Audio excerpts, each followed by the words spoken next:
బల్ల ఆదివారం తీసుకోవాలా, ప్రతిరోజు తీసుకోవాలా, వారానికి ఒకసారే ఎందుకు తీసుకోవాలి, నెలకు ఒకసారి ఎందుకు కాకూడదు, సంవత్సరానికి ఒకసారి ఎందుకు కాకూడదు, జీవితం అంతట్లో ఒకసారి ఎందుకు కాకూడదు?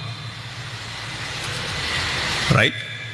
కానీ దేవుని వాక్య పరిధిలో మనం అర్థం చేసుకుంటే, దేవుని శిష్యులు అపోస్తలుల సమయంలో ప్రతి దినము రొట్టె విరిచారు, ప్రతి ఇంట్లోనూ బల్ల ఏర్పరచుకున్నారు. కొన్ని దినముల తరువాత, కొన్ని రోజుల తరువాత ఆదివారము కూడినప్పుడు వాళ్ళు బల్ల విరిచారు.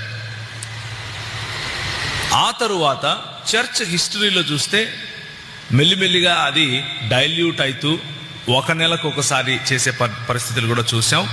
తరువాత పండుగకోసారి చేసే పరిస్థితి కూడా చూసాం. స్క్రిప్చర్ను మాత్రమే తీసుకుని వెళ్తే, దేవుని వాక్యాన్ని మాత్రమే తీసుకుని వెళ్తే మనము ప్రతి దినము బల్ల విరవచ్చు. ఒకవేళ మనం సంఘంగా కలిస్తే ప్రతి ఆదివారము బల్ల విరవచ్చు, ఒకవేళ మనం సంఘంగా కలిస్తే. స్క్రిప్చర్కు బయట చేసిన ప్రాక్టీసెస్ని మనం తీసుకోవాల్సిన అవసరం లేదు కాబట్టి దాని నుంచి ఆలోచించాల్సిన అవసరం లేదు.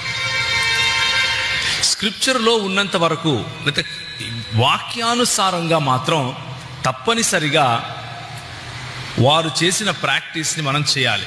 అయితే ఆ నెలకు ఒకసారి బల్ల విరిస్తే రక్షణ పోతుందా అన్నది ప్రశ్న. నా ప్రశ్న అర్థమవుతుంది కదా?